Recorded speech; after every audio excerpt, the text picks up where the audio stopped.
morning, Porsche peeps. We've got a drive today. It's early morning, although it doesn't look like early morning because in summer in Australia early morning's 4:30, but the sun's already well and truly up. It's around 6:30 in the morning. Just heading now to our meeting point. We've got a few cars coming along. Should be an absolutely beautiful day. One of the best parts about the drive is the drive to the drive. That's one of the best parts about the drive. You're just so excited, you know, you've got it all ahead of you. You know, it's just this feeling. It's this feeling of freedom, being out on the road with your car, meeting like-minded friends, stopping for a chat in the middle of the, you know, halfway through the drive, and then you get to the venue. You know, we're all just on the same page. We're all the same around the world. So this drive today is for everyone around the world. We're doing a drive today, but we're sharing the passion with all Porsche owners from around the world to do the same thing. And, you know, I'd love to be able to drive around the whole world with you guys, like meet all these different people from different places and go on drives, and, you know, it'd be incredible. So today we are everyone else that's out there today. That's our group. We're going to have a bit of fun. Just here at the meet point, and we've actually got a few little classic cars that have turned up. I'm sure they're not with us. They certainly won't be able to go around corners like we do. But it's nice to see, you know, this meeting point we use here sometimes. And there's also some motorbikes that are just coming in. So they're probably going to go for a bit of a drive today. And then we got Mr. Raymond Weil there in my rear view mirror. Here he comes. What's he got to have to say for himself? Hello, Frank. How are you, mate? Yes, Raymond Weil. All right, so we've just pulled up. First stop. We've lost half the group. There's always like a, you know, a fast group and a slow group. Well, when I say fast, I mean normal group and a slow group. And we just sort of pulled up here, and as you can see, we've got a nice group of vehicles there, different shapes and sizes. It's just a beautiful day. We just love this. I'll go through and show you some of these cars.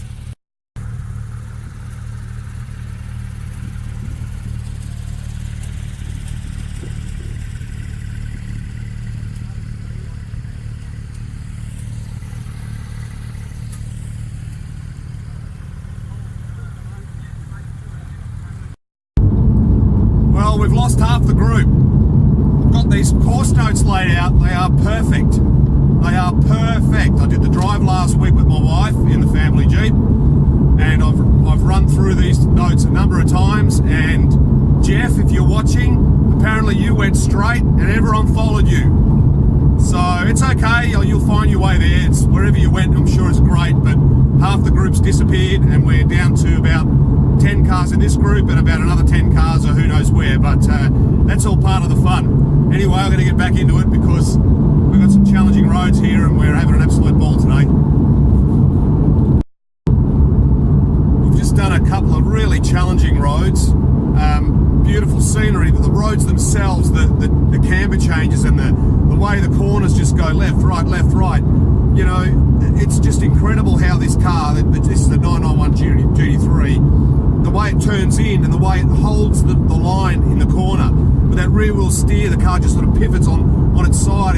It's almost like you don't need to use brakes. If you knew the road well enough, which I don't obviously, you know, don't come out here that often, you'd not need brakes. You'd basically allow the vehicle to just take the corner and it just flows around the corner. It's quite an incredible feeling. So these 901 GT3s, they're a great GT3. They're one of the greats. Mind you, they all are, aren't they, really? I mean, I've had a 997 Series 1, which I had for a few years. It was a really hard riding car, but at the same time, it was a very unforgiving car as well.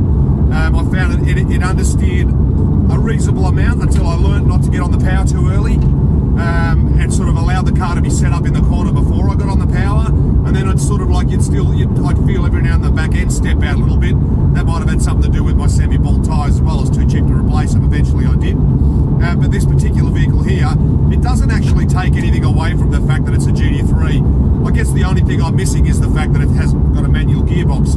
But the PDK is incredible, and you can use it in manual mode by lifting off the throttle changing and then getting back on the throttle. It gives you that sensation of driving a manual.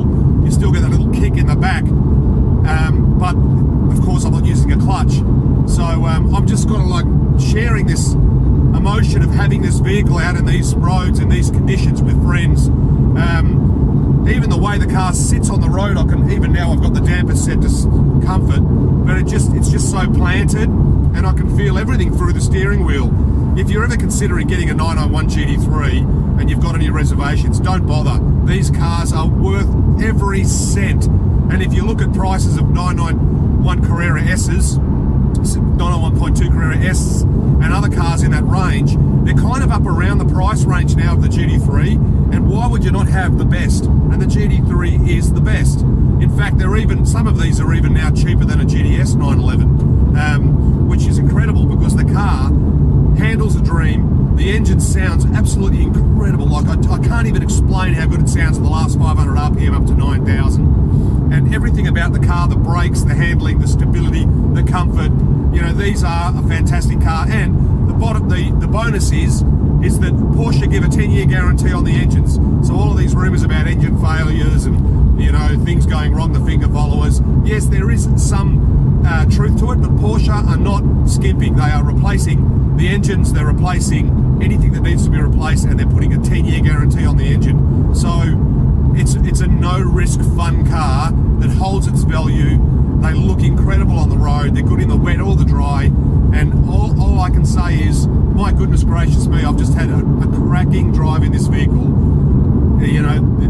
God bless the engineers that worked on this car, because they've made something that is for the ages. And these cars, although there's a few around, they're a future classic, absolutely guaranteed. What? Oh, we're here now, Frank. How are you, mate? Oh, good, thanks. Yeah, so you have a good drive? Yeah, enjoyed it. Looking forward to our brunch at the Wild Goose today. Yeah, Wild Goose. Yeah, I just thought I'd show Frank's got his man bag today. Yeah, Let's see, look at your man bag. All fully packed. Super dry. Reading glasses, you name phone, it. Wallet.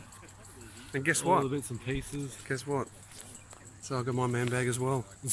So we both got our men bags, right? So we got our men bags. We got our Porsche t-shirts on. And then we both got our white, my white Porsche over there, and then Frank's white Porsche over here. There's a few white ones. And most people put two and two together and think that maybe it's a Porsche, Porsche Mans, but it's not. Actually, it is. It is a Porsche Mans. It is. It's a Porsche Mans. It's like a bromance for Porsches. That's right. So we're in charge. We got our men bags. We've been trying to get the other guys to get men bags. They kind of like don't want one. I don't know why. I've got my phone in there, 2 sets of glasses, my wallet, keys. What else? House keys. Yeah, sometimes you name it. It's brilliant. So today's top tip: if you haven't got a man bag, get one as soon as you can. They're better than a handbag. In fact, I can't find anything in my man bag. Seriously. Now I know how you girls can't find shit in your handbags. It's because it's just as bad having a man bag. I can tell you that right now. Find the car keys. Yeah. So let's have a quick look at the cars, right? Thanks, Frank. What are you going to do now? Oh, you're going to go get the coffees. Check at the restaurant. Oh, you're going to make sure our booking's okay. That's right. Yeah. Frank's in charge of all that. So here we got. We lost 2 cars on the way. We lost the beautiful 944S, and that was his first event with us. But he must have taken a wrong turn, and we lost the yellow GT3. Jeff even though he had a co-driver too. Jeff, you had a co-driver, mate. You shouldn't be getting lost. Anyway, so beautiful day. It's a bit warm out here. But look at that, we're going to go and grab something to eat now. All I can say is a quality drive today with quality people, and we just love it. Go Porsche, 100% Porsche. Oh, by the way, I'm on Instagram, so it's at 100% Porsche, just at 100 and then the word % Porsche. So if you want to catch us on Instagram and follow us around, good. If you don't, who cares? At least you're watching this, right? All right, well, let's go and get something to eat.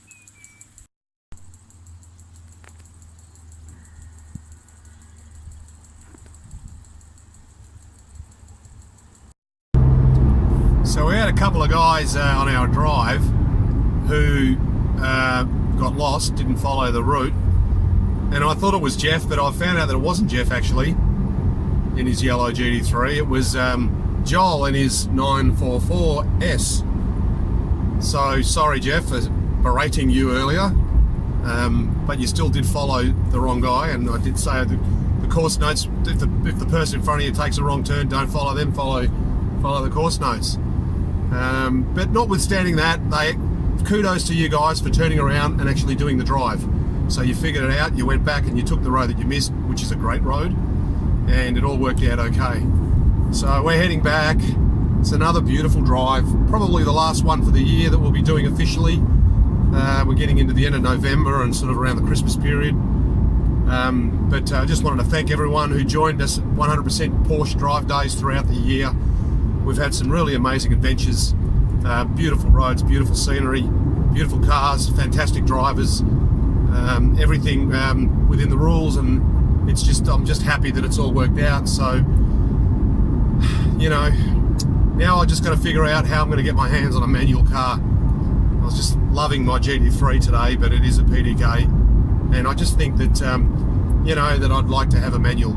And I mentioned earlier this year about the 2.5 manual Boxster being the next, I wouldn't say big thing, but the next investment. Now, when I say investment, I don't mean that you're going to buy one for X amount of dollars and then it's going to be worth 10 times that. An investment is a car that doesn't lose any value, at the very least.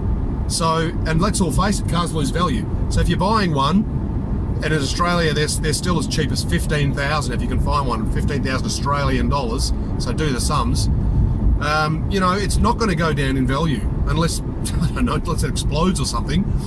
So, you've got one at the moment here in WA that I've just noticed has been released. It's a white one, 1997 manual.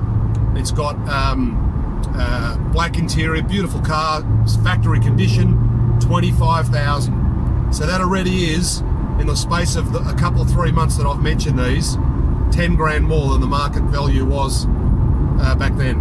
So before they actually go out of the stratosphere on price, I'm going to try and get my hands on one as my manual fix.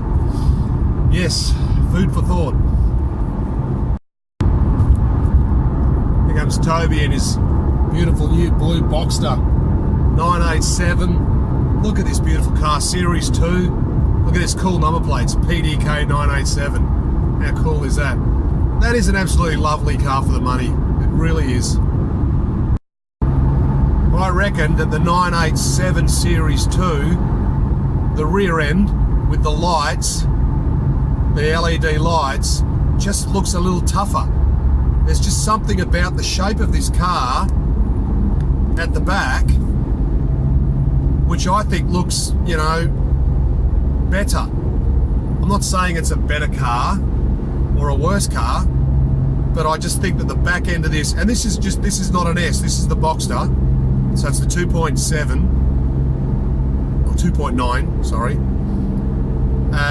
Series 2 with the LED lights, and I love the exhaust as well. It just looks a little bit Lamborghini-ish, that big center exhaust. I think it's in a Murcielago. I reckon this car's a great car. I'd be happy with one of these any day of the week. Have a look at that. That is a good looking car, good looking colour. It's got a diffuser at the bottom, even with the roof up, just looks cracking, eh? Very, very nice car, the 987 Series 2 Boxster. Here comes Frank in his 981 Cayman GTS. Have a look at this beautiful thing. What a spec this car is. It's got the Alcantara full wrap on this one. Absolutely stunning car. Look at it. I mean, I've had a GTS, I had a Boxster GTS, so I know how good they are. Very, very fast car. They reckon the official figures are 0 to 104.2, but I really believe this car is capable of going under 4.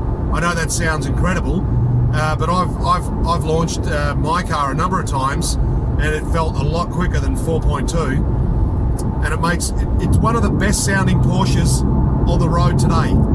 It's just got such a throaty, natural growl to it, and the overrun and the pop and crack that it gets, the crackle from the exhaust.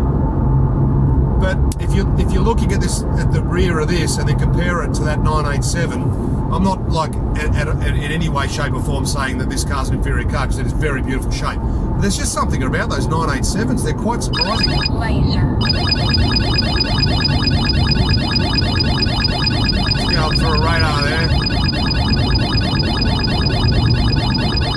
You gotta love those fixed radars, they're incredible.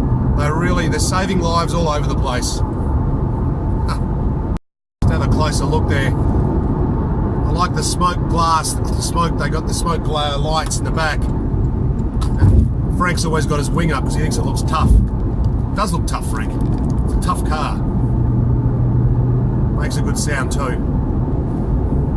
I've got Frank next to me here. We're playing silly buggers on the freeway. Not doing anything, just basically doing a little bit of this. And he's like, and he does it. You know, the usual thing. The difference between this in our cars on the freeway doing this and us if we were kids playing with our cars on a Hot Wheels track is zero. It's exactly the same, because you know what? I don't know, guys just never grow up. I truly believe that the child within me is still there. There he goes, he's got his window down. We're gonna go wash your car. We're gonna wash. Oh, he's looking at the mirror. There he goes, he's gonna go. He's gonna get the mood in. See if we can hear it. Oh, he didn't do it. Oh, went under a tunnel and he didn't do it. He's preoccupied. Maybe he thinks there's a scratch on his windscreen or something he didn't see. He's very fastidious.